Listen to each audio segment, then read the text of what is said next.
Hello students, welcome to this class.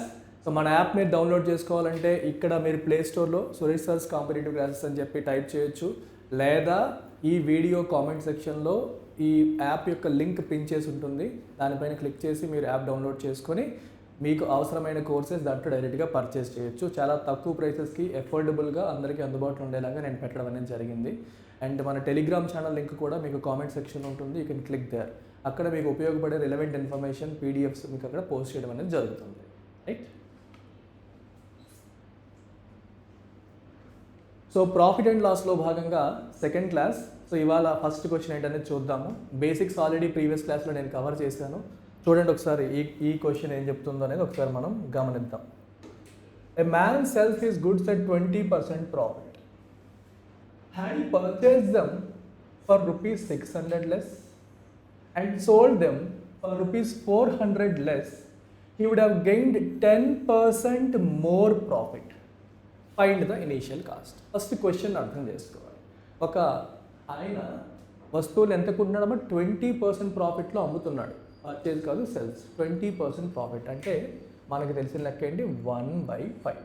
So 5 is your cost price, 1 is your profit, which means 6 is your selling price. 5 plus 1 equal to 6 kada?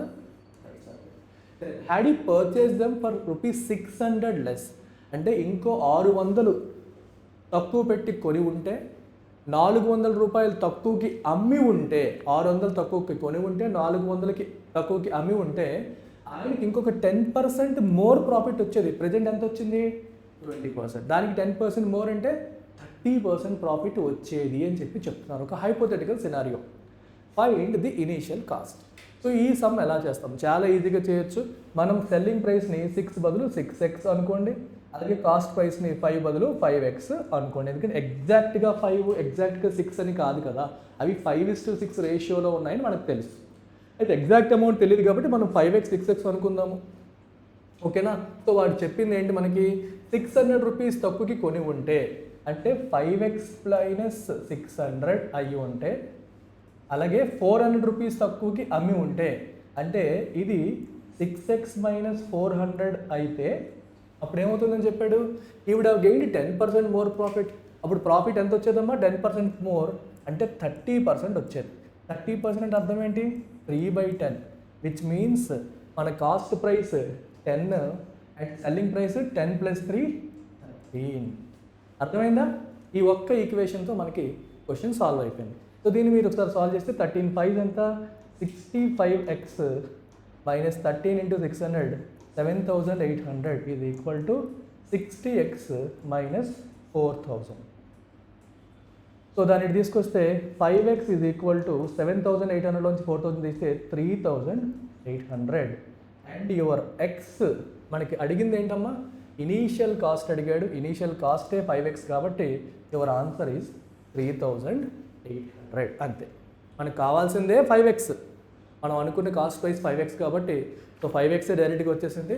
3800 is your answer. Next question చూడండి. An article is sold at 20% profit. If its CP and SP are decreased by rupees 10 and rupees 5 respectively, the profit would be increased by 10%. Same problem. ఇందాక ఏం చేసామో అదే question కొంచెం మార్చాడు. మరొకసారి ఫాస్ట్గా చేసేద్దాం. సో ఒరిజినల్గా ఏం చెప్పాడు? 20% profit, which means 1/5. This is your CP, this is your P, and SP is 5 + 1 6 will be your SP. ఇందాకలాగే దీన్ని 5x అనుకుందాము, దీన్ని 6x అనుకుందాము. వాల్యూస్ కూడా ఎగ్జాక్ట్లీ సేమ్. తర్వాత ఏం చెప్పాడు?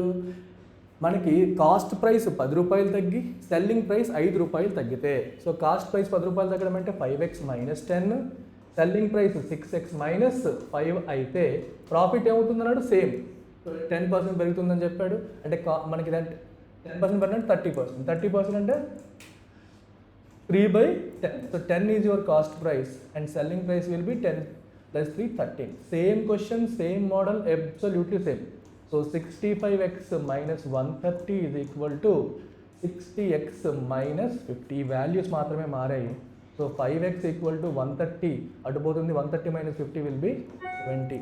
అడిగింది ఏంటి? సెల్లింగ్ ప్రైస్ అడిగాడు, కాస్ట్ ప్రైస్ అడగలేదు, సెల్లింగ్ ప్రైస్ అడిగాడు. So selling price 6x, 5x అనేది 70 అయితే x will be 14 and 6x will be 78. 6x will be 78. 14 into 6. Okay 14 కదా, 14 into 6 84. 14 into 6 వచ్చేసి మనకి 84. ఇది మన ఫైనల్ ఆన్సర్. ఓకేనా, same model SP of the article అడిగేసాడు, మనం ఈజీగా కనుక్కోవచ్చు. సో నెక్స్ట్ క్వశ్చన్ మనం ఒకసారి గమనిద్దాం. A dealer sold 2 types of goods for rupees 10,000 each. 2 types of goods 10,000కి అమ్ముతున్నాడు. సో మొదటి గుడ్, రెండవ గుడ్, రెండు కూడా ఆయన 10,000 రూపీస్కి అమ్ముతున్నాడు అని చెప్పేసి ఇన్ఫర్మేషన్ ఇవ్వడం జరిగింది. On one of them he loss 20%, ఒక దానిపైన 20% లాస్, ఇంకో దానిపైన 20% profit. His gain or loss in the entire transaction was. So ఈ పర్టికులర్ ట్రాన్సాక్షన్లో ఓవరాల్గా ఆయనకి లాస్ వచ్చిందా లేదా గెయిన్ వచ్చిందా? సో ఈ సమ్కి ఒక చిన్న షార్ట్ కట్ లేదా ఒక ఫార్ములా ఉంటుంది. ఆ ఫార్ములా ఏంటో చెప్పేస్తాను. చెప్పిన తర్వాత ఫార్ములాలు వాడకుండా లాజికల్గానే చేయాలి అంటే ఎలా చేయాలో కూడా చెప్తాను. సో రెండు మెథడ్స్ కూడా మీకు ఒకసారి చెప్తాను. సో దీనికి ఏమవుతుందంటే ఎప్పుడైనా సరే ఇలాంటి సమ్స్లో when SP is same, selling price అనేది సేమ్ అయినప్పుడు అండ్ అలాగే లాస్ అండ్ ప్రాఫిట్ పర్సంటేజ్, ఈ loss percentage and profit percentage కూడా సేమ్ అయినప్పుడు, ఈ రెండు కూడా సేమ్ అయినప్పుడు మాత్రమే మీరు ఇప్పుడు నేను చెప్పబోయే ఫార్ములా వాడొచ్చు. ఇది చాలా కామన్గా చాలామందికి తెలిసిన ఫార్ములా ఏంటి అంటే ఇలాంటి సందర్భంలో ఓవరాల్గా మనకి లాస్ వస్తుంది. ఎంత లాస్ వస్తుందంటే ఇక్కడ మనకు వచ్చిన ప్రాఫిట్ ఇంటూ లాస్ బై 100 ఎంతైతే వస్తుందో అంత లాస్ వస్తుంది. ఇక్కడ ప్రాఫిట్ ఎంత 20 వేసుకోండి. Profit percentage, what I mean is percentage. Loss percentage ఎంత 20 బై 100 ఎంత వచ్చిందమ్మా మనకి 4%. This is your answer. 4% loss percentage is 4, లేక 4% అనేది మనకి ఓవరాల్ ట్రాన్సాక్షన్లో వచ్చే లాస్. ఈ టైప్ ఆఫ్ క్వశ్చన్స్కి ఇట్లా ఒకవేళ డైరెక్ట్గా ఇస్తే మీరు అది వాడొచ్చు. కాకపోతే గుర్తుపెట్టుకోవాల్సింది profit percentage loss percentage same అయి ఉండాలి.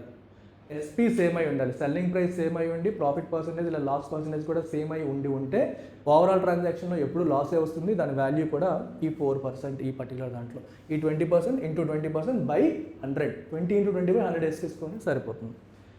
అయితే దీన్ని ఫార్ములా కాకుండా నార్మల్ లాజిక్ ఉపయోగించి మనం చేయాలంటే చేయొచ్చా? హ్యాపీగా చేయొచ్చు, చాలా హ్యాపీగా చేయొచ్చు. ఒకసారి గమనించండి.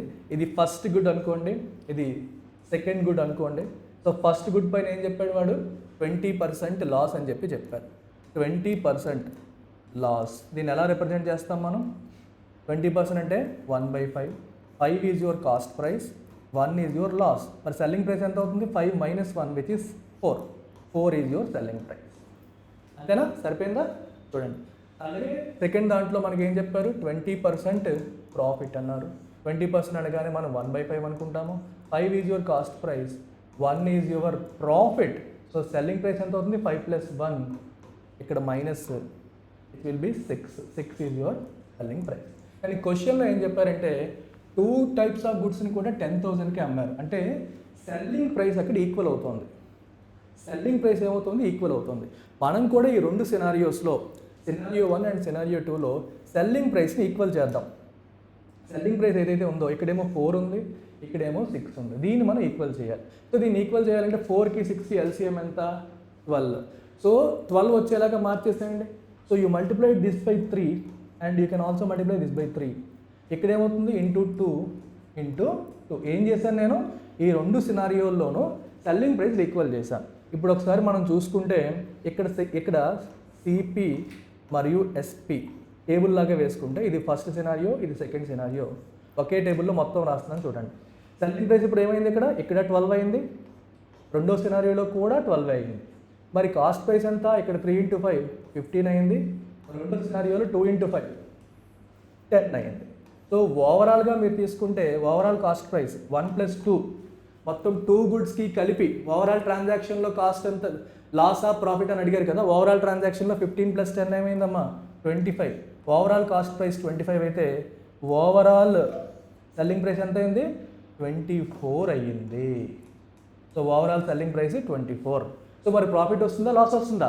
కాస్ట్ ప్రైస్ ఏమో 25, సెల్లింగ్ ప్రైస్ ఏమో 24. సో లాస్ మీకు వచ్చిన లాస్ అంటే ఇక్కడ 25 నుంచి 24 తీస్తే 1 -1 అనమాట. తగ్గిపోయింది బేసిక్గా బై 25, ఎందుకంటే ఇంటూ 25 ఇంటూ 100. సో ఇది మనం కట్ చేస్తే యూ గెట్ -4 లేదా 4% లాస్. -4 లేదా 4% లాస్ అని మనం చెప్పవచ్చు. సో ఇది లెక్క ప్రకారం పద్ధతిగా చేయాలంటే ఎలాగా? పద్ధతిగా చేయడం వల్ల టైం ఎక్కువ పడుతుంది అనుకుంటే మీరు ఇందాక చెప్పిన ఫార్ములా మీకు గుర్తుంటే చాలా ఈజీ. 20% కాబట్టి 20 × 20/100 వేస్తే సరిపోయింది. 4% రాన్స్. ఒక్క స్టెప్లో మనం వేసేయచ్చు. ఫార్ములా నేను మర్చిపోతే ఏంటి సార్ అంటే ప్రొసీజర్ కూడా మీకు తెలియాలని చెప్పి ఎంటైర్ ప్రొసీజర్ చెప్పాను. ఇక్కడ లాజిక్ ఏంటంటే సెల్లింగ్ ప్రైస్ అనేది సేమ్. రెండు సెల్లింగ్ ప్రైస్లు 10,000. అసలు 10,000 అనే నెంబర్నే మనం వాడలేదు. 10,000 అనే నెంబర్నే మనం వాడకుండా సాల్వ్ చేసేస్తాం. It doesn't matter whether is 10,000 or 20,000 or 30,000. Logic remains same. మనం 20%ని ఇలా చక్కగా సిపిఎస్పి మోడల్లో రాసేసుకొని టేబులర్ ఫార్మాట్లో వేసుకొని ఎస్పీలు ఈక్వల్ చేసేసాము. సో అప్పుడు క్వశ్చన్లో వచ్చిన కండిషన్ ఫుల్ఫిల్ చేసేసినట్టు అయిపోయింది. ఆ తర్వాత మనం క్యాలిక్యులేట్ చేసుకుంటే సరిపోయింది. అంతకు మించి మనకి ఇంకా ఏమీ లేదు. రైట్. సో నెక్స్ట్ క్వశ్చన్కి వెళ్దామా? The percentage of loss when an article is sold at ₹100. చూడండి, 100 రూపీస్కి అమ్మినప్పుడు 100 రూపీస్కి అమ్మినప్పుడు వచ్చిన లాస్ ఏదైతే ఉందో ఈ same as the percentage of profit when it is sold at 140. 140కి అమ్మినప్పుడు వచ్చిన ప్రాఫిట్, 100కి అమ్మినప్పుడు వచ్చిన లాస్ పర్సంటేజ్ రెండు సేమ్ అన్నారు. సో మనకి కాస్ట్ ప్రైస్ ఎంత అనేది తెలీదు. కాస్ట్ ప్రైస్ ఎంత అనేది మనకి తెలీదు. సో దీన్ని మనం ఎక్సో వైయో ఏదో ఒకటి అనుకోండి. అయితే ఇప్పుడు ఏం చెప్తున్నాడు వాడు? ప్రాఫిట్ పర్సంటేజ్ అంటే 140కి అమ్మితే వచ్చిన ప్రాఫిట్ పర్సంటేజ్ పి అనుకోండి. పి అనేది ప్రాఫిట్ అనుకోండి. అలాగే 100కి అమ్మినప్పుడు వచ్చిన లాస్ ఏదైతే ఉందో అది, ఆ రెండు same. Sir profit percentage same అన్నాడు కానీ ప్రాఫిట్ సేమ్ అని అనలేదు కదా అని మీరు అంటారు. సో ప్రాఫిట్ పర్సంటేజ్ అంటే ఏం రాస్తామమ్మా? Profit by cost price into 100 అంటాం. ఇదే కదా ప్రాఫిట్ పర్సంటేజ్. మరి లాస్ పర్సంటేజ్ అంటే ఏం రాస్తాం? Loss by cost price into 100. ఇంతే కదా. మీరు లాస్ పర్సంటేజ్ వేసినా ప్రాఫిట్ పర్సంటేజ్ వేసినా బై కాస్ట్ ప్రైసే కదా. మరి 100 కొట్టేసి సిపిసిబి కొట్టేసి దాని అర్థం ఏంటి? పి ఈక్వల్ టు ఎల్ అనే కదా. Profit percentage loss percentage same అంటే మనకి ఇక్కడ ఏమొచ్చింది? P equal to L. అర్థమైందా? ఎందుకంటే మనం పి చేసినా ఎల్ వేసినా that amount is calculated on the cost price itself. మీరు ప్రాఫిట్ వేసినా కాస్ట్ ప్రైస్ మీదే, లాస్ వేసినా కాస్ట్ ప్రైస్ మీదే. కాబట్టి రెండు సిపి మీదే పడతాయి. కాబట్టి that amount is same. So మేము ఇప్పుడు 100 రూపీస్ ఉందమ్మా, 100కి 20% ప్రాఫిట్ అన్నారు అనుకోండి. ఎంత ప్రాఫిట్? 20. 20% అంటే 20. లాస్ పర్సంటేజ్ కూడా 20% అన్నారు అనుకో, అప్పుడు కూడా 20. వాల్యూ అక్కడ 120 అవుతుంది, ఇక్కడ 80 అవుతుంది. అంతే కదా. So that's what we're doing. So ఇక్కడ ఏం తెలుస్తుంది మీకు? ఈ P is equal to L, L is equal to P కాబట్టి ఆ పాయింట్ మనం వాడేద్దాము. అయిపోయింది. ఇంకేముంది దీంట్లో? ఇప్పుడు చూడండి, దీంట్లో ఇక్కడ ఏముంది చూడండి. ఇది ఎక్స్ అనుకున్నాంగా. సో ఇక ఎల్ ఎంత? X minus 100. ఇది ఎంత? 140 మైనస్ ఎక్స్. పి ఎంతమ్మా? 140లోంచి ఎక్స్ తీస్తే వచ్చేది పి, ఎక్స్లోంచి 100 తీస్తే వచ్చేది ఎల్. రెండు ఈక్వల్ చేసేసాం, సరిపోయింది. So 2x equal to 240 which means X equal to 120. Your answer is 120. X is 120. అసలు ఇంత రాయాలా? సరిగ్గా మధ్యలో ఉన్నది. ఎందుకంటే ఇది సేమ్ అవ్వాలంటే అర్థం ఏంటి? సరిగ్గా మధ్యలో ఉండాలి. 100కి 140కి మధ్యలో ఏముంది? 120 ఉంది. అలా వేయచ్చు. లేదంటే మీకు ఎక్సెల్ రాయడం ఒక చిన్న కిక్ ఉంది అనిపిస్తే చక్కగా ఎక్సెల్ రాసేసుకొని సాల్వ్ చేసేసుకోవచ్చు. చాలా ఈజీ క్వశ్చన్ ఇది కూడా. The selling price of an article is doubled. చూడండి, selling price of an article is doubled. ఇందాకలాగా రాస్తాను. ఇది ఎస్పి అనుకుంటే ఇది 2SP. రెండు సినారియోస్ తీసుకుంటున్నాం. Then it's loss percentage is converted into equal profit percentage. Same ఇందాకలాగే. ఇక్కడ సిపి అనుకుంటే ఇక్కడ వచ్చేదాన్ని లాస్ అంటాము, సిపి కంటే ఎస్పి ఎక్కువ ఉంటే వచ్చేదాన్ని ప్రాఫిట్ అంటాము. బేసిక్గా ఈ రెండు ఈక్వల్ అన్నాడు. ఇందాక చెప్పినట్టే ఎగ్జాక్ట్లీ ఈ లాస్ పర్సంటేజ్ ఆ ప్రాఫిట్ పర్సంటేజ్కి ఈక్వల్ అయిపోతుంది ఎప్పుడు సెల్లింగ్ ప్రైస్ అనేది డబుల్ అయితే. మరి లాస్ ఈక్వల్ కాబట్టి ప్రాఫిట్ ఈక్వల్ అయింది కాబట్టి మరి ఏం చేద్దాం? CP minus SP. This L is nothing but L ఏంటమ్మా సిపి మైనస్ ఎస్పీఏ కదా, దిస్ ఈజ్ ఈక్వల్ టు మరి పి ఏంటి 2sp minus CP.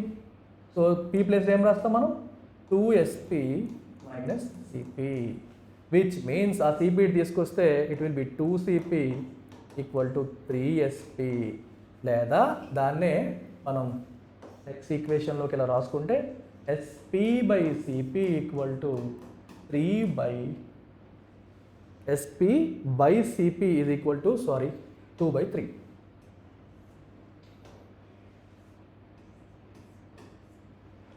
sp by CB is equal to 2/3. So loss percentage ఏమని చెప్పాడు ఎంత అని అడిగాడు. మరి 2/3 అంటే అర్థం ఏంటి 1/3.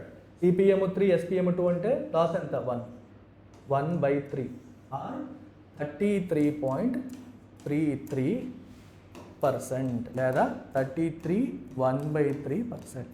మన ఫస్ట్ చాప్టర్ పర్సంటేజెస్లో చూసాము 1/3 ఇస్ నథింగ్ బట్ 33.33 లేదా 33 1/3%. సో చాలా ఈజీగా ఈ సమ్ చేసేయచ్చు. ద ఓన్లీ థింగ్ ఈజ్ అక్కడ అడిగింది ఏంటంటే సెల్లింగ్ ప్రైస్ డబల్ చేశాడు అని చెప్పారు. డబల్ చేసినప్పుడు loss percentage converted into equal profit percent, అంటే loss is equal to profit. ఇందాక చేసిన మోడలే యాజ్ ఇట్ ఈజ్గా. సో మధ్యలో సిపి అయితే మొదటి కేసులో లాస్ ఉంది కాబట్టి ఎస్పీ వెనక్కి వేశాను, రెండో కేసులో అది డబల్ చేశారు అంటే 2sp అయింది, అండ్ దాంట్లో ప్రాఫిట్ వచ్చిందన్నారు అందుకే సిపి తర్వాత వేశాను. అది మీరు గమనించాలి. సో ఈ క్వశ్చన్ చూడండి అమ్మా, last question of the day. A shopkeeper bought 200 articles each costing the same. అన్ని ఆర్టికల్స్ యొక్క price same. He sold 30% of the articles at 20% profit and the remaining at 10% profit. Profit made by him is 2600. Find the cost price of 1 article. So total 200 అయితే దాంట్లో 30% అంటే అర్థం ఏంటి 30% of 200 60, remaining 70% ఎంత 140. So ఈ 60 ఒక ప్రాఫిట్లో అమ్మాడు, ఈ 140 ఒక ప్రాఫిట్లో. ఇది ఎంత ప్రాఫిట్కి అమ్మాడు 10% ప్రాఫిట్కి, ఈ 60 ఎంత ప్రాఫిట్కి అమ్మాడమ్మా 20% ప్రాఫిట్కి. మరి కాస్ట్ ప్రైస్ ఎంతో మనకి తెలుసా తెలీదు. అన్నిటికీ సేమ్ కాస్ట్ ప్రైస్ అనేది 200 ఆర్టికల్స్కి సేమ్ అన్నాడు. సో కాస్ట్ ప్రైస్ ఎంతో మనకు తెలీదు, మనం సింపుల్గా 100 అనుకుందాం, తప్పే ఉంది. 100 అనుకుంటే మనకి ఈజీ కదా. కాస్ట్ ప్రైస్ 100 అనుకుంటే ఎంతైనా అనుకోవచ్చు మన ఇష్టం. అప్పుడు 20% ప్రాఫిట్ అంటే మీనింగ్ ఏంటి 20 రూపీస్ వస్తుంది. ఎన్ని 20లు 60. సో మొదటి ఆర్టికల్ పైన వస్తున్న టోటల్ ప్రాఫిట్ ఎంత 1200. మొదటి ఆర్టికల్ పైన వచ్చిన టోటల్ ప్రాఫిట్ 1200. అదే సెకండ్ కేసులో మళ్ళీ 100 అనుకుంటే దానిపైన ప్రాఫిట్ పర్సెంటేజ్ ఎంత 10%. అంటే 100 మీద ఎంత వస్తుంది 10. ఎన్ని ఆర్టికల్స్ ఉన్నాయి 140 ఇంటూ 10 ఎంత 1400. సో టోటల్ ఎంత ప్రాఫిట్ మనకి 2600. అరే భలే కోయిన్సైడ్ అయిందే. మనం కాస్ట్ ప్రైస్ 100 అనుకుంటే టోటల్ ప్రాఫిట్ ఎంత వచ్చింది 2600 వచ్చింది. కానీ లెక్కలో కూడా అంతే ఉంది. సో మనం అనుకున్న 100 అనేది కరెక్ట్ ఆన్సర్. నాకు కాస్ట్ ప్రైస్ 100 అని మనం ఎస్యూమ్ చేసుకున్నాం. ఈ 100 కరెక్ట్ కాస్ట్ ప్రైస్ అని తేలింది, లక్కీగా తేలింది. ఒకవేళ తేలకపోతే ఏమయ్యేది అని మీరు అడగొచ్చు. ఇక్కడ మనకి 2600 బదులు 5200 వచ్చింది అనుకోండి. అప్పుడు ఏం రాస్తాము 100 అనుకుంటే 5200 వచ్చింది, ఎంత అనుకుంటే 2600 వస్తుంది, 50 అనుకుంటే వస్తుంది, అయిపోయింది. క్రాస్ మల్టిప్లికేషన్ చేసుకుంటే సరిపోతుంది. సో ఎగ్జాక్ట్గా సరిపోయింది కాబట్టి ఇలా, సరిపోకపోతే ఇలా క్రాస్ మల్టిప్లికేషన్ టేబుల్ వేసేసుకొని ఈ సమ్ మనం చాలా ఈజీగా చిటికెలో చేసేయచ్చు. చాలా చాలా ఈజీగా. ఫ్రాక్షన్స్ అన్ని చోట్ల వాడాల్సిన అవసరం లేదు, అన్ని చోట్ల అవసరం లేదు. లెక్కబట్టి మనం కొంచెం స్మార్ట్గా వాడుకుంటే అయిపోతుంది. లేదా ఒకటే మోడ్లో వెళ్ళిపోయాం అనుకోండి, కొన్నిసార్లు అవసరమైన దానికంటే ఎక్కువ టైం తీసుకునే పరిస్థితులు కూడా వస్తాయి. అందుకే కొన్ని సినారియోస్లో ఇట్లా కూడా మనం చూడగానే మనం ప్రాక్టీస్ చేసే కొద్దీ మీకు ఐడియాస్ అనేవి వచ్చేస్తాయి. That's about it. We'll meet again in the next video. Take care. Bye.